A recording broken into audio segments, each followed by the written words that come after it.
Welcome to today's Explainer. We're diving straight into the actual architecture of our own minds today, pulling some incredible insights from the folks over at Noetrix. If you've been following them, you know they are absolutely fearless when it comes to philosophical inquiry and self-awareness. They're always asking those uncomfortable existential questions about why we do what we do. And today, well, we're tackling a massive one: the psychology of external validation. We're going to break down exactly why we desperately seek it out, and more importantly, how to finally break free from the whole cycle. So let's get right into it. Why is it that one passing compliment can make you feel absolutely amazing, like you are literally floating on air, while just one tiny offhand piece of criticism will stay lodged in your brain for days, weeks, or honestly even years? We've all been there, right? You could have 10 different people tell you that you did a phenomenal job, but the second one person points out a flaw, boom, that is the only voice you hear. It's incredibly frustrating, and it kind of makes you feel like you're just overly sensitive or fragile. But here's the profound truth we really need to grasp. The answer isn't weakness. It's psychology. We spend so much time beating ourselves up, right? Thinking we should be stronger or more resilient. But obsessing over criticism, craving praise, that's not some personal failure on your part. It is literally a built-in developmental trait wired right into your consciousness. And to figure out how to overcome it, we first have to understand how that wiring got there in the first place. Section 1. The search for acceptance. From the absolute second we are born, our brains are on a mission searching for acceptance as a basic survival mechanism. I mean, think about it. In childhood, we're looking primarily for our parents' approval. We literally need their care to survive, so we modify our behavior to make sure we're accepted. Then fast forward to the school years and the target shifts. Suddenly, we desperately want our friends to like us. We just want to fit into that social hierarchy. And then we hit adulthood, and we like to think we've outgrown this need. Actually, scratch that, we haven't outgrown it at all. We've just changed the metrics. We start chasing validation through career success, romantic relationships, and, let's be honest, very aggressively through social media. The source of the validation changes, but that underlying psychological hunger, it remains exactly the same. Section 2. Losing control of yourself. Now, here is an absolutely crucial point from Noetrix's philosophy of mind.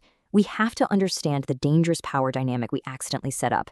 We tend to think we can depend on others for happiness, while still somehow keeping control over our own lives. But those two things, they are inversely related. The more your happiness depends on other people and what they think of you, the less control you have over your own life. Every single time you seek out external praise just to feel good about yourself, you're actively trading away your autonomy. You are basically handing the keys to your emotional state right over to someone else. Let's look at how this trade-off plays out in real time. Say your confidence is completely destroyed by just one opinion. Who holds the power there? They do. The person who gave the opinion.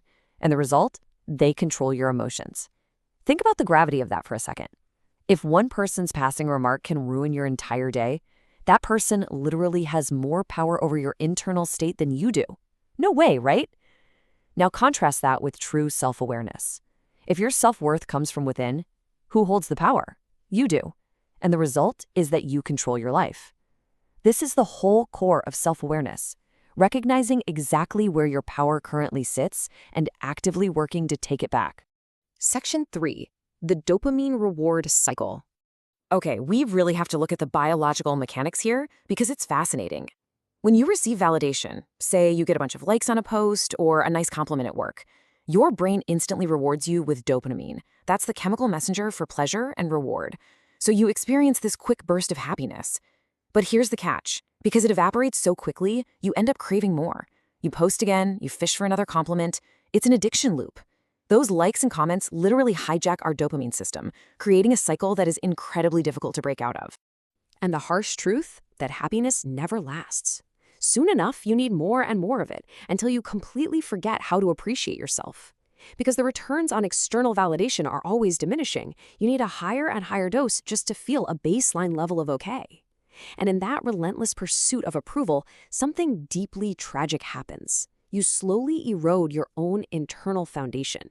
You literally forget how to feel good about yourself without someone else giving you permission to do so. Your entire sense of self becomes outsourced. Section 4. Reclaiming your self-worth. So to break this addiction loop, we have to fundamentally rewire how we define our own value. Real confidence is knowing exactly who you are even when nobody is watching. I mean, we usually think of confidence as, being admired, being the loudest voice in the room, having everyone look at you with total approval. But real confidence, it's silent. It's internal stability. It's this unshakable self-awareness that exists in a total vacuum, entirely independent of an audience. It's all about being secure in your own existence, completely separated from the dopamine hits of modern society. This idea turns everything society teaches us entirely upside down. As the source material so perfectly puts it, the strongest people aren't the ones who receive the most praise. They're the ones who don't need it. Just let that sit for a second. When you no longer need the praise, you're no longer a prisoner to the opinions of others. You've essentially stepped out of the game entirely. That is what true metaphysical strength looks like. An emotional independence that just cannot be swayed by the shifting winds of what other people think. So how do we practically apply this philosophy in our everyday lives? Well, for your entire life, the default question running in the background of your mind has probably been, do they like me? Right? It dictates how you dress, how you speak, the choices you make. But what happens if you stop asking that? What if, instead, you start asking, do I respect myself? This mindset shift is an absolute game changer. When you replace the intense desire to be liked by others with the strict requirement to be respected by yourself, your entire reality changes. You finally stop performing, and you start actually existing authentically. And this shift matters profoundly. Look, the moment your self-worth comes from within, no one can take it away. If your worth is built entirely on compliments, it's fragile. It's going to be easily destroyed by a single criticism. But when that self-worth is internally generated, when it's rooted in your own deep thinking and core values, it becomes practically indestructible. Outside opinions might bounce around, people might talk, but they can never breach the core of who you actually are. I really want to leave you with a final thought today. The world is always going to have opinions. People will always judge and project their own psychological stuff onto you. That's a universal constant. You can't change it. But the real question you have to answer today is this: who is truly going to control your life? Are you going to keep handing your power over to the fleeting opinions of strangers for a quick dopamine hit? Or are you ready to reclaim your mind, build up your own self-worth, and become the undisputed author of your own existence? The choice, as always, is entirely yours.